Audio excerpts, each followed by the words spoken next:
Red Bull and Ford have finally addressed the growing skepticism surrounding their 2026 engine project, and the way they did it has landed harder than many expected. Rather than dismissing Mercedes' concerns or hiding behind vague optimism, Ford openly agreed with Toto Wolff's assessment of the scale of the challenge, and that admission alone has changed the tone of the entire engine debate heading into the new era. When Wolff compared the Red Bull powertrain's Ford project to climbing Mount Everest, it was widely interpreted as a warning rather than a provocation.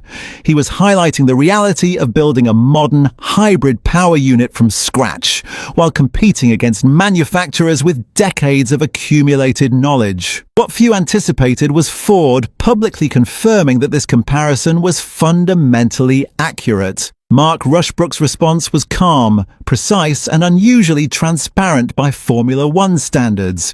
He acknowledged that becoming an engine manufacturer at this stage of the sport's evolution is an enormous task, especially when facing rivals like Mercedes, Ferrari, and Honda. In an environment where teams rarely concede ground publicly, agreeing with Wolff rather than pushing back immediately stood out as a significant moment. That agreement is where the real shock lies. Instead of weakening Red Bull's position, it reframed it. Ford made it clear that recognizing the scale of the challenge does not equate to being unprepared for it. On the contrary, they stressed that the project has been built around that reality from the beginning, not discovered late in the process. This context matters because the 2026 power unit regulations represent one of the most radical resets in Formula One history. These are not refinements of existing hybrids, but fundamentally different machines, with a strict 50-50 split between electrical energy and internal combustion. Efficiency, energy management, and software control will define competitiveness far more than peak horsepower figures. Mercedes' confidence in this new era stems from their mastery of hybrid integration since 2014. Wolff's comments were rooted in experience, not arrogance. He was effectively saying that understanding how to make all these systems work together consistently is what separates success from struggle, and that knowledge cannot be replicated overnight. Ford's response directly challenged the assumption that historical experience alone will dictate the 2026 hierarchy. Rushbrook pointed out that while existing manufacturers do have years of data, the new regulations change so many variables that much of that advantage is diluted. Combustion concepts, energy recovery behavior, and deployment strategies are all being rewritten simultaneously. This is where Red Bull believe the playing field is more level than many assume. According to Ford, even if there is an initial deficit in the combustion engine compared to rivals, it is expected to be slight rather than decisive. In the cost cap era, a small gap is something that can be managed, developed, and potentially erased over the course of a season. That confidence is not based solely on the combustion side of the engine. Hybrid efficiency, thermal management, and software optimization will be equally critical, and these are areas where Ford's broader engineering background becomes highly relevant.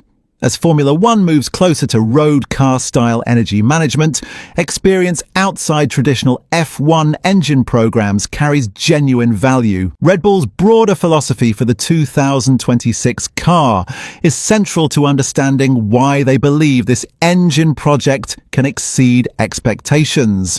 The new regulations fundamentally change how performance is extracted, with lighter and smaller chassis combined with active aerodynamics on both the front and rear axles. This creates a car that is far more sensitive to balance, energy flow, and interaction between systems. In that environment, a power unit cannot be evaluated in isolation. It must function as an integrated part of a highly dynamic platform. And this is precisely where Red Bull's design DNA has historically delivered an edge. Unlike teams that have traditionally relied on overwhelming power advantages, Red Bull have built their success on optimization across the entire package. Aerodynamics, chassis behavior, cooling architecture, and power unit integration have always been developed as a single concept rather than separate silos. 2026 regulations amplify the importance of that approach, as active aero and hybrid deployment must work in harmony to extract consistent lap time rather than short bursts of peak performance. The reported engine solution Red Bull are exploring further illustrates how aggressively they are approaching this challenge. Like Mercedes, they are believed to be investigating advanced methods of increasing effective compression through controlled thermal expansion. Under the new rules, where efficiency is prioritized over outright power, even marginal gains in combustion efficiency can translate into meaningful performance advantages. These concepts are complex, require extreme precision, and carry inherent risks, but they also demonstrate a refusal to accept conservative limitations. What makes this particularly significant is that Red Bull are pursuing these ideas not as a desperate gamble, but as part of a structured development philosophy, not attempting to reinvent every element of the engine simultaneously. Instead, they appear to be targeting specific areas where the new regulations create room for innovation, while ensuring the rest of the system remains stable and predictable. That balance between ambition and control will be crucial in the early phases of the new era.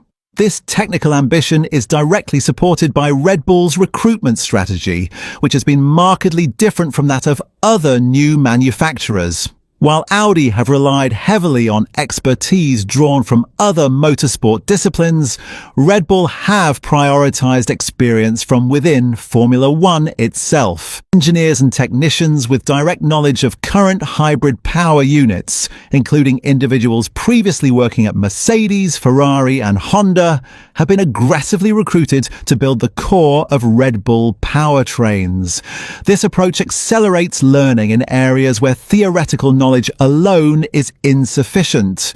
Modern Formula One engines are as much about software behavior, integration, and operational detail as they are about mechanical design.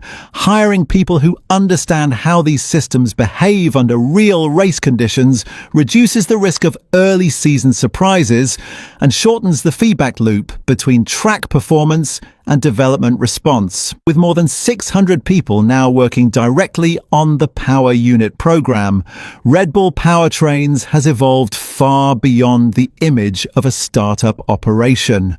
The scale of the workforce reflects a serious long-term commitment rather than a transitional experiment. While cohesion, communication, and efficiency within such a large group will ultimately be tested on track, the resources alone place Red Bull among the major players rather than on the fringes. The origins of the project provide critical insight into Red Bull's mindset. This was never a voluntary leap driven by ambition alone. The initial decision by Honda to withdraw forced Red Bull into a position where self-sufficiency became essential for survival. That pressure removed the option of gradual entry and replaced it with an all-in commitment to engine independence. When Honda later reversed course, Red Bull were already deeply invested in facilities, personnel, and development. At that point, continuing was no longer a risk, but a necessity. This has shaped a mentality focused on ownership, accountability, and long-term control rather than short-term comfort. Red Bull Powertrains exists because Red Bull had no alternative. And that reality has sharpened the project's focus. The fact that the combustion engine was already running internally before Ford officially joined further reinforces this point. Ford did not arrive to save a failing concept or restart development from scratch. Their role has been to strengthen existing foundations, accelerate progress, and add hybrid expertise, particularly in areas related to energy management and efficiency optimization under the new regulations.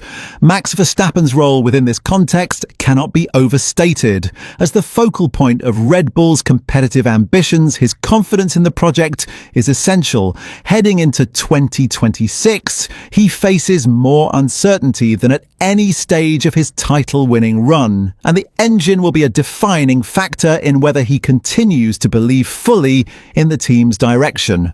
Verstappen's driving style places extreme demands on power unit behavior. He relies on immediate throttle response, predictable torque delivery, and seamless transitions between harvesting and deployment. Under the 2026 rules, where hybrid contribution is significantly increased, any inconsistency in these areas could compromise his ability to attack corners aggressively and manage races on his terms. This is why Ford's assurance that Red Bull are in a good place carries such internal importance. It is not a claim of superiority or dominance, but a statement of structural health. It signals that development is on schedule, that no fundamental obstacles have emerged, and that the project is progressing in a controlled and deliberate manner rather than reacting to unexpected setbacks. The wider competitive landscape only heightens the stakes. Audi's arrival brings significant manufacturer investment and long-term ambition. Honda's full commitment to Aston Martin introduces another well-funded and technically capable rival. Mercedes and Ferrari are defending years of hybrid expertise and institutional knowledge. In this environment, a poor start could reshape the competitive order for multiple seasons. That is ultimately why Ford's response to Mercedes resonated so strongly across the paddock. By openly agreeing with Wolff's warning while maintaining confidence in their preparation, Red Bull and Ford struck a tone that was both honest and defiant. They acknowledged the scale of the challenge without conceding defeat and positioned themselves as a team willing to confront risk rather than hide from it. Whether that confidence is justified will only be determined once the cars run in anger. But one thing is already clear. Red Bull and Ford are not minimizing the difficulty of the 2026 regulations, nor are they relying on past success or reputation to carry them through.